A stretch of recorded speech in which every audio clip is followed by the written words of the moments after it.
Εδώ είναι το σπίτι μου. Νιώθω σαν το σπίτι μου, είναι το σπίτι μου. Καλωσορίζω και την οικογένειά μου της Άρης Βαρών, στο σπίτι, εδώ στο Λιτόχωρο. Θέλω να ευχαριστήσω τους συνεργάτες της Ομοσπονδίας, τους υπαλλήλους, για την προσπάθεια που κάνουμε για να καταφέρουμε να γίνει αυτό το Πανελλήνιο Πρωτάθλημα. Αλλά προπάντως θέλω να ευχαριστήσω ξανά την Περιφέρεια, το Δήμο. Έχω ένα χαρτί με όλα τα ονόματα, δεν ήθελα να διαβάσω. Πρέπει να τα διαβάσω, γιατί χωρίς αυτούς και χωρίς τη βοήθειά τους δεν θα μπορούσαμε να κάνουμε αυτό το Πανελλήνιο Πρωτάθλημα.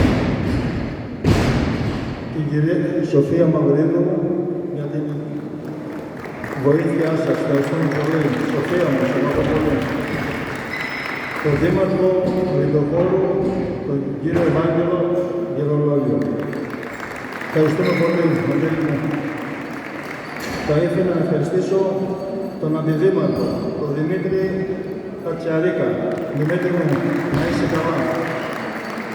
Τους εθνικούς χωρικούς της Ομοσπονδίας που μας στηρίζουν τόσα χρόνια, Κοσμοτέ, Ιατρική, το ξενοδοχείο όπως εδώ Παλάς, που για μας, τους παλιούς, κάναμε τις προετοιμασίες εδώ πριν από τους μεγάλους αγώνες, παγκόσμια Ολυμπιάδες, τον κύριο Τζέοβα, τον Γιώργο, το φίλο μας τον Γιώργο, έχουμε πολλές εταιρείες τοπικές που στηρίξαμε το Πανελλήνιο Πρωτάθλημα, το Πίτσιος,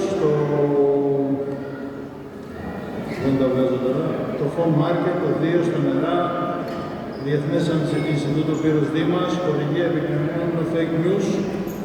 Όλους σας ευχαριστούμε πολύ, αλλά θα ήθελα αυτόν τον αγώνα να τον αφιερώσω σε έναν άνθρωπο που παλεύει με τον καρκίνο, έχει κάνει 3 χειρουργία και έχει γίνει κύκλια. Ήθελα να μάθω τη Ζαγκλεβέρη, την πρόεδρό μας, που την περιμένουμε γρήγορα από κάτω.